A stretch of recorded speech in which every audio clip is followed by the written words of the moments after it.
নিজেকে বড় করার জন্য মুখ্যমন্ত্রী মিথ্যে কথা বলছে। যেমন আজান চলছিল সেমনি আজান চালাবেন। কোন পুলিশ অফিসার যে বন্ধ করতে পারে দেখছি আমরা। গতকাল কলকাতা হাইকোর্টে মসজিদের মাইক খোলার মামলায় রাজ্য সরকারের উকিল সম্পূর্ণরূপে খোলা জানিয়ে দিলেন যে রাজ্য সরকারের পক্ষ থেকে মাইক খোলার কোনো সার্কুলারই জারি করা হয়নি। আমার প্রশ্ন এখন রাজ্য সরকার এবং মুখ্যমন্ত্রীর কাছে, তাহলে যে মুখ্যমন্ত্রী একটা বিবৃতিতে বলেছিলেন যে মসজিদ থেকে এত মাইক খোলা হয়েছে, মন্দির থেকে এত মাইক খোলা হয়েছে, গির্জা থেকে এত মাইক খোলা হয়েছে, তাহলে এই মাইক খোলার সার্কুলার যদি সরকার পক্ষ থেকে না হয়, তাহলে এই মাইক খোলার পারমিশন রাজ্য সরকারের পুলিশের কাছে কে দিল? রাজ্য সরকারের পুলিশকে এই পারমিশন কে দিল মাইক খোলার জন্য? প্রশ্নটা কিন্তু উঠেই থাকে, কারণ নিজে মুখ্যমন্ত্রী বলেছেন এই মাইক খোলা হয়েছে। দ্বিতীয় আর একটা প্রশ্ন ঠিক এমনই এসেছিল, গুন্ডা দমন আইন যখন হাইকোর্টে গেল তখন হাইকোর্ট থেকে ফের একই কথা হলো যে এই আইন এখনো পাশ হয়নি বা এই গুন্ডা দমন আইন এখনো আইন নয়। কিন্তু মুখ্যমন্ত্রী ঢোল ঢাক পিটিয়ে বলে দিলেন এমন একটা গুন্ডা দমন আইন নেওয়া আসা হয়েছে যে গুন্ডারা 3 পুরুষ মনে রাখবে। তাহলে কি রাজ্য সরকার আর রাজ্যের মুখ্যমন্ত্রী সম্মানীয় শুভেন্দু অধিকারী মহাশয়ের মধ্যে দুটো তালমিলের কোনো অভাব আছে? কারণ মুখ্যমন্ত্রী যেটা বলছেন আর রাজ্য সরকারের পক্ষ থেকে সেখানে বলা হচ্ছে কোনো সার্কুলারই জারি করা হয়নি। নাকি কেবলমাত্র নিজের ছবি পরিষ্কার করার জন্য বা মানুষের সামনে নিজেকে বড় করার জন্য মুখ্যমন্ত্রী মিথ্যে কথা বলছে? এ প্রশ্ন আমি আপনাদের থ্রু সরকারের কাছে করতে বলছি। যদি মনে হয় যে আমি সঠিক প্রশ্ন করেছি, তাহলে অবশ্যই এই ভিডিওকে বেশি বেশি করে আপনারা শেয়ার করবেন, কমেন্ট করবেন এবং আমার এই ফেসবুক পেজকে ফলো করবেন। আমি সর্বদা সঠিক প্রশ্ন সঠিক সময়ে আপনাদের সামনে বিনা ভয়ে তুলে ধরি আর অন্যায়ের প্রতিবাদ করার চেষ্টা করি, জাতি ধর্ম বর্ণ রাজনীতি নির্বিশেষে। মসজিদে মাইক থাকবে না, মাদ্রাসা থাকবে না, জিহাদি মুক্ত করবে, বিরিয়ানির দোকান থাকবে না, হালাল মাংসের দোকান থাকবে না। দম হে তো রুখকে দেখা মুসলমানও ওপেন চ্যালেঞ্জ করতে পারে, হিন্দু রাষ্ট্র তৈরি করবে, করে দেখা। মুসলমানের সাথে থাকতে পারবি না তো না থাকতে পারবি, না পারবি সেটাও তুই বল, তুই একটু করে দেখা সবকিছু। মানে 16ই আগস্ট আসবে এমন বাতেলা দিল, আমি মনে করলাম যে এইবার মনে হয় সত্যি জিহাদি মুক্ত হয়ে যাবে। তো দম হে তো রুখকে দেখা, দম হে তো করকে দেখা, ঠিক আছে? তো আমি কি বলবো, আর কিছু বলতে চাই না। মানে এমন ভাও নিচ্ছিল যে আমি মনে করলাম মুসলমানেরা মনে এবার মানে লোটা কম্বল সবকিছু গুছিয়ে নিয়ে মনে হয় চলে যাবে। আমাদের অগ্নিমিত্রা ম্যাডাম বলছেন যে সাধারণ মানুষের সুবিধার জন্য টোটো গাড়ি বন্ধ করে দিচ্ছি। আপনারা সেটা বুঝতে পারছেন না, 15 বছর ধরে বুঝতে পারেননি, এখনো বুঝছেন না, কবে বুঝবেন? তো বলি ম্যাডাম, অত বোঝার দরকার নেই। টোটো গাড়ি চালিয়ে কিন্তু অনেক গরিব মানুষের পেট চলে, সংসার চলে। তো শুধু সাধারণ মানুষের কথা ভাবলে হবে না, ওই সাধারণ মানুষের মধ্যেও কিন্তু অনেক গরিব মানুষ থাকে। আর একটা কথা বলছিলেন যে অনেকের 2-3টে করে টোটো থাকে। হ্যাঁ, 2-3টে করে অনেকেরই আছে, সে কিন্তু নিজে একা চালায় না। ঠিক সেই 2-3টের থেকে যেমন তার ইনকাম আছে, তো সেই 2-3টে গাড়িও কিন্তু কোনো না কোনো গরিব মানুষই কিন্তু চালায়, তার সংসারটাও কিন্তু তার সাথে সাথে চলে। তো শুধু সাধারণ মানুষের কথা ভাবলে হবে না, গরিব মানুষের কথাও কিন্তু আপনাদেরকে ভাবতে হবে। তো এই টোটো গাড়ির উপরে কিন্তু অনেকের সংসার নির্ভর করে, এ কথাটা কিন্তু মাথায় রাখবেন। কোথায় কোথায় আছে হিন্দু সুরক্ষা কমিটি? কোথায়? এখন প্রতিবাদ করবে না? রাস্তায় নামবে না? কারা? এদের কোন ঘরে জন্ম হয়েছে? এরা কেমন ফ্যামিলি থেকে বিলং করে? গেলে না আগে এদেরকে ঠিক করেন। বারবার একটা কথাই বলছি, হিন্দু সুরক্ষা কমিটিকে বলছি, প্রতিবাদ করবেন না? দেখেছেন শরীরের বা হাতের ভঙ্গিমা কেমন দেখাচ্ছে? এটা কোথায় গেছে? বাবার মাথায় জল ঢালতে গেছে, বাবা ভোলানাথের মাথায় জল ঢালতে গেছে। শিক্ষা দেখেছেন? এখন মানুষ তুলনা করছে মাদ্রাসার ছাত্রের সাথে আর এদের সাথে। আমি একটা কথা বলতে চাই, গেরুয়া রংটা কারুর বাপের সম্পত্তি না যে যার যখন ইচ্ছা হবে সে তখন নিয়ে তাকে অপমান করবে। গেরুয়া রং মানে হচ্ছে ত্যাগ। এর মধ্যে কি ত্যাগ আছে? হরে কৃষ্ণ কি তা জানে না, ভোলানাথ মানে কি তা জানে না, সনাতন ধর্ম মানে জানে না, কিন্তু তারা গেরুয়াধারী হয়েছে, খুব গেরুয়া ধারণ করে। মানে এই সমস্ত দেখার পরেও এর আগে মরণ হলো না? মানে আরো দেখতে হবে, আর কি কি দেখতে হবে, আর কি কি দেখবো? আমি বলছি এই গেরুয়া রংটা কারুর বাবা কালী সম্পত্তি নয়। গেরুয়া রংটা সকল সনাতনী হিন্দুদের। এই গেরুয়া রঙের অনেক মাহাত্ম্য আছে। এই গেরুয়া বসন সবাই ধারণ করতে পারে না।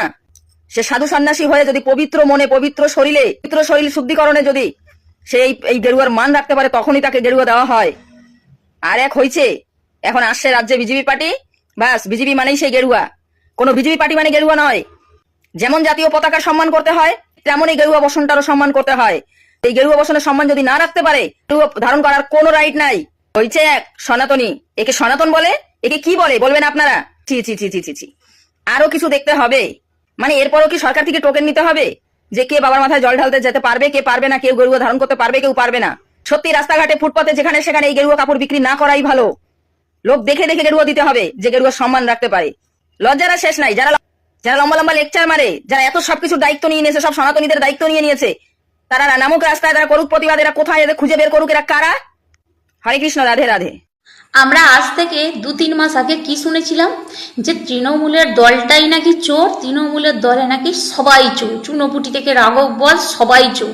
এটা আমি বলছি না, বলছে আমাদের নতুন সরকারের কিছু মানুষজন 2-3 মাস আগে বলেছিল। আর এদের এই সমস্ত কথা শুনে কিছু মানুষ রাস্তাঘাটে বাজারে ওই তৃণমূলের লোককে দেখতে পেলি শুধু মুখে বলছিল চোর চোর, আর কি ডিম থেরাপি করে দিচ্ছিল। তা যাই হোক, এখন আবার আমাদের পাল ম্যাডাম অন্য সুর গাইছেন। আমাদের পাল ম্যাডাম কি বলছে যে তৃণমূলের নাকি সবাই চোর না, তৃণমূলের থেকেও হ্যাঁ শির দ্বারা সোজা রেখে রাজনীতি অনেকেই করেছেন। বাপরে কটা মুখ গো ম্যাডাম আপনার, মানে এখন একরকম কথা বলে আবার কিছুদিন পরে আর একরকম কথা বলে। মানে এই নতুন সরকার না আসলে জানতে পারতাম না যে এদের কোনটা সত্যি কোনটা মিথ্যা। আসল কথা হচ্ছে অন্য জায়গায়। মানে এনাদের এই কথা শুনে কিছু গাধা বলতে পারো, ওই যে একজন জেঠুকে স্বাধীনতা দিবসের দিন যাচ্ছে তাইভাবে অপমানটা করলো। আর সেই একটা শিক্ষিত মানুষ, সবাই তো আর ওরকম নোংরা রাজনীতি করে না, কিছু মানুষ ভালোও হয়, কিন্তু সেই মানুষটা ওরকম নয়। তো ওই মানুষটার খুব আঘাত লেগেছে কথাগুলো, যার ফলে উনি একটা সিদ্ধান্ত নিয়ে ফেলেছেন। এখন পিঠ বাঁচাতে ওনারা এই সব কথা বলে বেড়াচ্ছে। মানে ওনারা এই জন্যই স্বীকার করছেন যে কিছু মানুষ সিদ্ধারা সোজা রেখেও কাজ করেছে। তা বলছি আপনাদের ওই ভক্তগুলোকে একটু বলে দিলে হয় তো, যে সবাইকে না বলে যারা করছে সত্যি করে তাদেরকে বললেই হয়। যে সবাই যখন মানে এরকম নয়, কিছু মানুষের সিদ্ধারা সোজাও আছে, তো ভক্তদের একটু বলে দিন, নাহলে হয়তো আবার কাউকে এরকম অপমান করবে, সেই মানুষটি হয়তো নিতে পারবে না, যার ফলে উনিও আবার সিদ্ধান্ত নিয়ে বসবেন। যাই হোক, আপনাদের সুমতি হোক, বুঝে শুনে মানুষকে কথা বলবেন, এটাই ভালো। হ্যাঁ, কারণ একটা মানুষের কথা শুনে একটা মানুষ এতটা কষ্ট পেয়ে একটা খারাপ সিদ্ধান্ত নিয়ে ফেলে, এর থেকে খারাপ আমার মনে হয় কিছু হয় না। সরকার এসেছে, বদলাবে, মানুষের পরিবর্তন হবে, কিন্তু তা বলে এইসব আচরণ তো ঠিক নয়, মানা যায় না। যাই হোক, আপনাদের সুমতি হোক, এটাই বলি। আর কি বলবো, হ্যাঁ আজ আবার দেখলাম একটা অন্য জিনিস, হাসবো কি বলি, আজ আবার সোশ্যাল মিডিয়া একটা অন্য জিনিস, কোথাকার কোনো বিজেপির মহিলা আর হচ্ছে মানে বিজেপি দলের কোনো মহিলা পুরুষ এদেরকে মিলিয়ে কিছু মানুষ ডিম থেরাপি করে দিয়েছে। এমন খেপা খেপেছে, রেগে গেছে। হ্যাঁ, এবার বুঝতে পারছো তো এটা কত খারাপ জিনিস। আমরা আগেই মানা করেছিলাম যে যারাই করছে এগুলো মোটেই ভালো জিনিস নয়। কারণ রাস্তাঘাটে মানুষ কে কোন উদ্দেশ্যে বাইরে বেরিয়েছে তার সঙ্গে যদি এরকম করে দেয়, এটা কি ঠিক? যাই হোক, এবার আসি অন্য কথা। মানে আমাদের একটা জিনিস আপনারা লক্ষ্য করেছেন নাকি জানি না, আমাদের পিসির আমলে আমাদের পিসিকে ঘিরে চারপাশে কিছু মৌমাছি ভ্যান ভ্যান ভ্যান করতো। মানে আমাদের পিসি যেন মধুর হাঁড়ি, ওই মধু খাওয়ার জন্য। এক্সাম্পল হচ্ছে জুন, জুলাই, আগস্ট, আর কে সায়নী, রচুমাসি।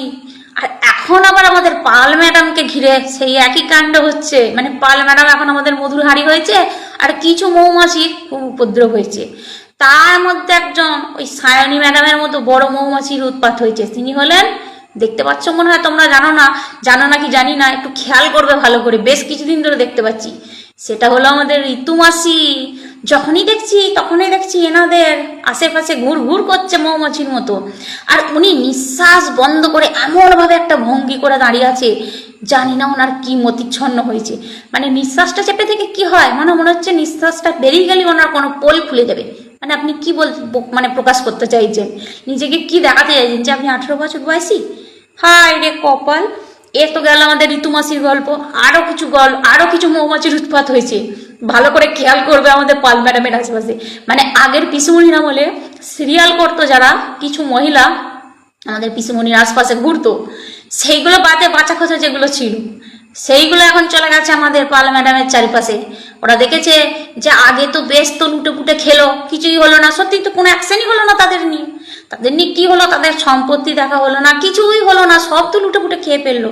সেই রেখে এনারাও যাচ্ছি চলে গেছেন যে যদি কিছু খেতে পারি ব্যবস্থা। উদ্দেশ্য তো একটাই, উদ্দেশ্যই বলুন আর বিধেয়ই বলুন, যাই হোক এই একটাই, সেটা হলো যা হোক করে এইখানের একটু নাম লিখিয়ে একটু উপরে উঠে যদি আবার দিল্লিতে আমাদের মোদি বাবুর সঙ্গে চা খেতে পারে, সেটাই তো উদ্দেশ্য। কারণ এই যে এইগুলো খাচ্ছে তো সবাই দেখতে পাচ্ছে, এদের বিরুদ্ধে কোনো অ্যাকশনই সেরকম কিছুই নাই, সবাই তো দেখতে পাচ্ছে না। আর কি বলবে, আর শুধু এই সিরিয়ালের মেয়েগুলো না, এই আশেপাশেও দেখছি কতগুলো হয়েছে এরকম উদ্ভব, ওদের দলে নাম লিখিয়েছে নতুন করে, একটাই উদ্দেশ্য, হ্যাঁ ওই যে আমাদের রচুদি আরও সব যারা ছিল তারা যে কাজটি করেছে সেইটাই পকেট ভরা। একটু ভালো করে খেয়াল করবে, ঠিক আছে, ওইটাই হচ্ছে দেখতে পাচ্ছি। যাই হোক, ওনাদের সুমতি হোক, সদ্বুদ্ধি হোক। মানে একটা কথা সবসময় ভেবে রাখা উচিত, এই সরকার এখন আছে, যখনই সরকার উল্টে যাবে তখন কিন্তু আবার এই এদের মতো অবস্থা হবে, সেই কথাটা ভেবে চিন্তে নাম লেখানো উচিত। আর কি বলবো।